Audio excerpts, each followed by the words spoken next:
శ్రీమాత్రే నమః. స్త్రీలకు ఐశ్వర్యం పెంచేది, భర్త సంపద కూడా 100% రెట్టింపు అయ్యేది ఏంటో తెలుసుకుందాం. ఈ వీడియో చూసే ముందు ఒక లైక్ కొట్టి జై శ్రీకృష్ణ అని కామెంట్ చేయండి. స్త్రీలకు ఐశ్వర్యం పెంచే పనులు కొన్ని ఉన్నాయి. భార్యాభర్తల మధ్య గొడవలు రాకుండా మీ భర్త సంపద విపరీతంగా పెరిగి, అలాగే స్త్రీలు సుమంగలిగా ఉండాలంటే స్త్రీలు ఏ పనులు చేయాలో ఈ వీడియోలో తెలుసుకుందాం. స్త్రీలకు ఐశ్వర్యం కలగటం అంటే భర్తకు కూడా ఐశ్వర్యం కలిగినట్టే. ఆ కుటుంబానికి మొత్తం ఐశ్వర్యం ప్రాప్తించినట్లే. మహిళలు కొన్ని పనులు చేయటం వల్ల లక్ష్మీదేవి ఆ ఇంట్లో కొలువు తీరి ఉంటుంది. మీ ఇంట్లో ఎప్పుడు సుఖ సంతోషాలు ఉండాలంటే పెళ్ళైన ఆడవాళ్ళు ప్రతిరోజు దీపారాధన చేయాలి. ప్రతిరోజు కుదిరిన వాళ్ళు వారంలో ఒక్క శుక్రవారం రోజునైనా సరే ఇంట్లో దీపం వెలిగించి పూజ చేయండి. ఆడవారిని నెలసరి పూర్తయిన తర్వాత 5వ రోజున శుభ్రంగా తలస్నానం చేసి ఇల్లంతా తడిబట్ట పెట్టుకుని ఇంట్లో పసుపును చల్లుకొని దేవుని పటాలను శుభ్రంగా తుడిచి కుంకుమ బొట్లు పెట్టి ఇంట్లో పూజ చేసుకోవాలి. పూజా గది విడిగా లేని వారు పంచముఖ హనుమంతుని ఫోటోని మీ పూజా గదిలో పెట్టకూడదు. ప్రతి ఒక్కరూ పూజా గదిలో ఖచ్చితంగా గోమాత విగ్రహాన్ని పెట్టుకోవాలి. గోమాతలో ముక్కోటి దేవతలు కొలువై ఉంటారు. కాబట్టి మీ పూజా గదిలో గోమాత విగ్రహం ఉంటే ముక్కోటి దేవతల అనుగ్రహం వల్ల మీ ఇంట్లో ఎప్పుడూ ఐశ్వర్యం తాండవిస్తుంది. గురువారం మరియు శుక్రవారం నాడు పెళ్ళైన ఆడవాళ్ళు తలస్నానం చేయకూడదు. ఇలా చేస్తే మీ ఇంట్లో ఉన్న లక్ష్మీదేవి బయటకు వెళ్ళిపోతుంది. దీనివల్ల మీ ఇంట్లో డబ్బు కష్టాలు ప్రారంభమవుతాయి. అయితే ఇంట్లో పూజలు చేసే వారికి మాత్రం ఈ నియమం వర్తించదు. ఇంట్లో పూజ పూర్తయినాక చివరిగా 3 సార్లు గంటను మోగించి మీ మనసులో ఉన్న కోరికలను దేవునికి చెప్పుకొని నమస్కారం చేసుకోవాలి. ఇలా చేస్తే మీ మనసులో అనుకున్న కోరికలన్నీ నేరుగా దేవుని పాదాల దగ్గరకు వెళ్తాయి. కాబట్టి ఇంట్లో పూజ పూర్తయిన తర్వాత ఖచ్చితంగా 3 సార్లు గంటను కొట్టి దేవునికి నమస్కారం చేసుకోండి. అలాగే ఇంట్లో పూజ చేసే వాళ్ళు మీరు తినే ఆహారంలో ఉల్లిపాయ లేకుండా చూసుకోండి. అలా చేస్తే మీరు ఉపవాసం చేసినంత పుణ్య ఫలితంగా వస్తుంది. పెళ్ళైన ఆడవాళ్ళు కాళ్ళకు పసుపు రాసుకొని నుదుటిన కుంకుమ బొట్టు పెట్టుకుని ఎప్పుడూ కలకలలాడుతూ ఉండాలి. ఇలాంటి ఇళ్లల్లో లక్ష్మీదేవి స్థిర నివాసం ఉంటుంది. అలాగే ఆడవాళ్ళు ఎల్లప్పుడూ మీ చేతులకు గోరింటాకు పెట్టుకోవాలి. గోరింటాకు సౌభాగ్యానికి గుర్తు. ఏ స్త్రీ అయితే గోరింటాకు పెట్టుకుంటుందో ఆ స్త్రీ యొక్క సౌభాగ్యం నిండు నూరేళ్లు ఉంటుంది. ఆడవాళ్ళు 2 చేతులకు కలిపి కనీసం 12 గాజులు తక్కువ ఉండకూడదు. అయితే మనలో చాలా మందికి భర్త చనిపోయినట్టు అలాగే భార్య చనిపోయినట్టు పీడకలలు వస్తూ ఉంటాయి. ఇలాంటి కలలు ఎవరికైనా వస్తే చాలా మంది భయపడిపోతూ ఉంటారు. కానీ భర్త చనిపోయినట్టు కల వస్తే అది చాలా శుభప్రదం. దీని అర్థం ఏమిటంటే మీ భర్త ఆయుష్ పెరుగుతుందని సంకేతం. ఇలాంటి కలలు వచ్చినప్పుడు వీటిని ఎవరితోనూ చెప్పకూడదు. అలా చెప్తే మీ భర్తకు మంచిది కాదు. ఆవు నెయ్యితో ఇంట్లో దీపారాధన చేస్తే మీ మనసులో ఉన్న ఎటువంటి కోరికలు అయినా సరే త్వరగా నెరవేరుతాయి అని పండితులు చెబుతున్నారు. ఇక విపరీతమైన డబ్బు సమస్యలతో ఇబ్బంది పడుతున్న వారు కొబ్బరి నూనెతో దీపారాధన చేయటం మంచిది. ఇంట్లో ఉన్న ప్రతి ఒక్కరూ కాళ్ళకు నల్లదారాన్ని కట్టుకోవాలి. మన మీద నరదృష్టి పడకుండా ఈ నల్లదారం మనల్ని రక్షిస్తుంది. ఒక మనిషి మీద నరదృష్టి పడితే జీవితంలో ఎన్నో సమస్యలు ప్రారంభమవుతాయి. కాబట్టి ఆడవాళ్ళు మాత్రం ఎడమ కాలికి నల్లదారాన్ని కట్టుకోవాలి. అదే పురుషులు మాత్రం కుడికాలుకు నల్లదారాన్ని కట్టుకోవాలి. అలాగే ప్రతి ఒక్కరూ ఇంటి ముందు ఖచ్చితంగా ఒక గుమ్మడికాయను కట్టుకోండి.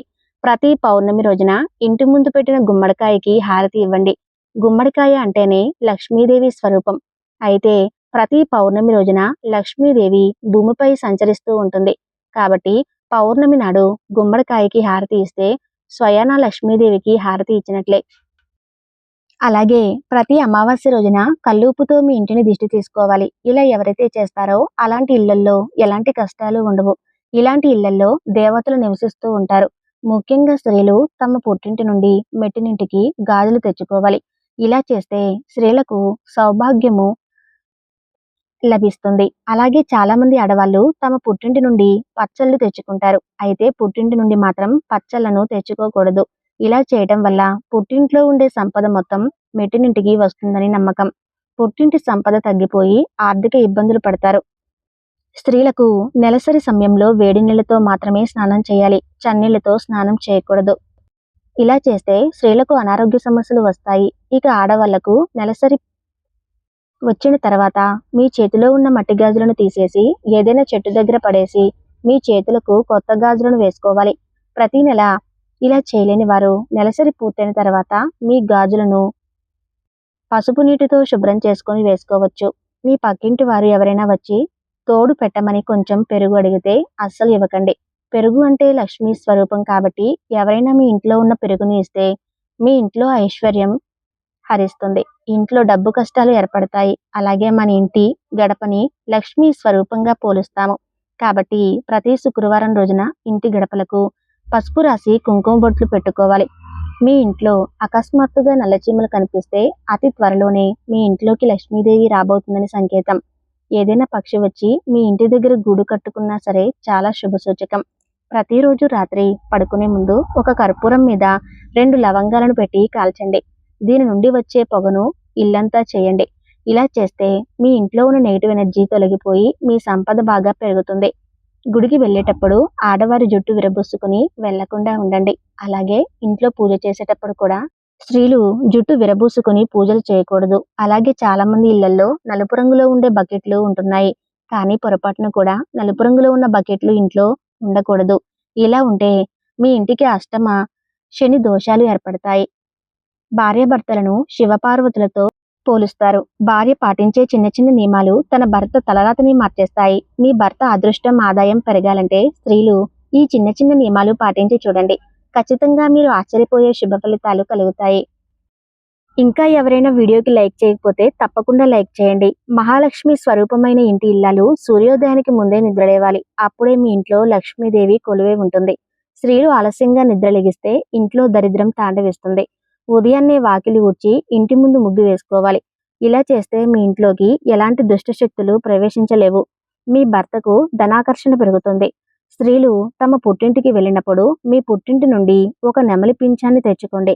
దీనివల్ల మీ భర్త ఆదాయం బాగా పెరిగిపోతుంది. అయితే పుట్టింటి నుండి పొరపాటును కూడా పచ్చలను తెచ్చుకోకూడదు. దీనివల్ల పేదరికం ఏర్పడుతుంది. వివాహమైన స్త్రీలు ఎల్లప్పుడూ భర్తకు ఎడమవైపున పడుకోవాలి. దీనివల్ల భర్తకు దీర్ఘాయుషు సిద్ధిస్తుంది. ఆడవారు ప్రతిరోజు స్నానం చేసి పూజా గదిలో ఒక చిన్న దీపం వెలిగించి దేవునికి నమస్కారం చేసుకోండి. ఇలా చేస్తే మీ భర్త పనుల్లో అడ్డంకులు లేకుండా ఉంటాయి. స్త్రీలు ధరించే గాజు రంగు కూడా మీ భర్త అదృష్టాన్ని మార్చేస్తాయట. ఎరుపు మరియు ఆకుపచ్చ రంగు గాజులను కలిపి వేసుకుంటే మీ భర్తకు అష్టైశ్వర్యాలు కలుగుతాయి. డబ్బును ఆకర్షించే అత్యంత శక్తివంతమైన ధన కుబేర మంత్రం ఉంది. ఆ కుబేర మంత్రం ఏమిటంటే ఓం యక్షాయ కుబేరాయ వైశ్రవణాయ ధనధాన్యాధిపతియే నమః. ఈ మంత్రాన్ని ప్రతిరోజు 108 సార్లు చదివితే నెల తిరగకుండానే మీ ఇంట్లో ఉన్న డబ్బు కష్టాలన్నీ తీరిపోతాయి. స్త్రీలు ఖచ్చితంగా తులసి కోటను పూజించాలి. ప్రతిరోజు తులసికి నీరు పోసి ప్రదక్షిణలు చేస్తే మీ భర్త జాతకంలో ఉన్న గ్రహదోషాలన్నీ తొలగిపోయి దీర్ఘసుమంగళి యోగం సిద్ధిస్తుంది. మహాలక్ష్మి స్వరూపమైన ఆడవాళ్ళు నట్టింట్లో అస్సలు ఏడవకూడదు. స్త్రీలు ఏడిస్తే మీ భర్త రోజంతా ధన నష్టం కలుగుతుంది. అలాగే మీ భర్త ముఖ్యమైన పని మీద బయటకు వెళ్ళేటప్పుడు లేదా ఇంటర్వ్యూలకు వెళ్ళేటప్పుడు భార్య గొడవ చేయకూడదు. దీనివల్ల భర్తకు రావాల్సిన అదృష్టం మొత్తం దూరమైపోతుంది. వంటగదిలో పాలు పొంగితే చాలా మంచిది. ఇది లక్ష్మీదేవికి సంకేతంగా భావించాలి. కాబట్టి ఇంట్లో పాలు పొంగితే వాటిని వెంటనే ఆపకూడదు. ఇక మీ భర్తకు అన్నం వడ్డించేటప్పుడు కుడి చేతి వైపు నుండి వడ్డించాలి. ఇది మీ భర్త అదృష్టంగా సూచిస్తుంది. మీ భర్త బయటకు వెళ్ళేటప్పుడు భార్య చిరునవ్వుతో ఎదురు ఉండాలి. ఇలా చేస్తే మీ భర్తకు బాగా కలిసి వస్తుంది. ఇక ప్రతి వారానికి ఒకసారి ఇంటి గుమ్మం దగ్గర పసుపు నీళ్లు చల్లుకోండి. ఇంటికి ఉన్న దిష్టి దోషాలు తొలగిపోతాయి. ఇంట్లోకి దుష్ట శక్తులు ప్రవేశించకుండా దైవశక్తులు ఆకర్షిస్తాయి. ఇక సాయంత్రం సమయంలో నిద్రపోవటం, ఇంటిని ఊడవటం అస్సలు చేయకూడదు. ఇలా చేస్తే మీ ఇంట్లోకి లక్ష్మీదేవి ఎప్పటికీ అడుగుపెట్టదు. అలాగే సాయంత్రం పూట మీ ఇంటికి ఎవరైనా వచ్చి పాలు పెరుగు అప్పుగా అడిగితే అస్సలు ఇవ్వకండి. ఇలా చేస్తే మీ ఇంట్లో ఉన్న లక్ష్మీదేవి బయటకు వెళ్ళిపోతుంది.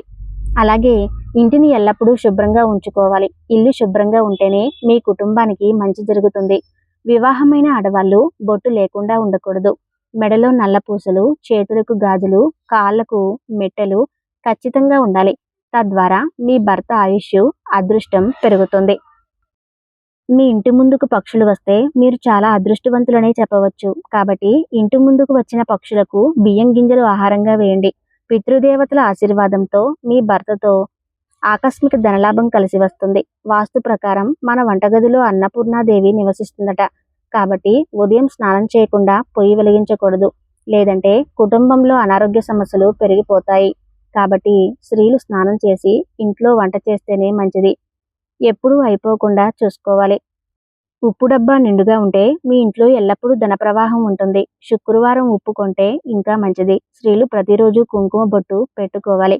అలాగే ఎరుపు రంగు మట్టి గాజులు ధరించాలి. తద్వారా సుమంగళి యోగం వరిస్తుంది. మీ భర్తకు డబ్బు బాగా కలిసి రావాలంటే మీ భర్త పరుసులో 5 యాలకులు పెట్టండి. విశేషమైన ధనలాభం కలుగుతుంది. అలాగే భార్యాభర్తలు కలిసి గోమాతకు అరటిపండు తినిపిస్తే చాలా మంచిది. ఇక మంగళవారం మరియు శుక్రవారం రోజులలో జుట్టు కత్తిరించకూడదు. ఇది మీ భర్త అదృష్టాన్ని హరిస్తుంది.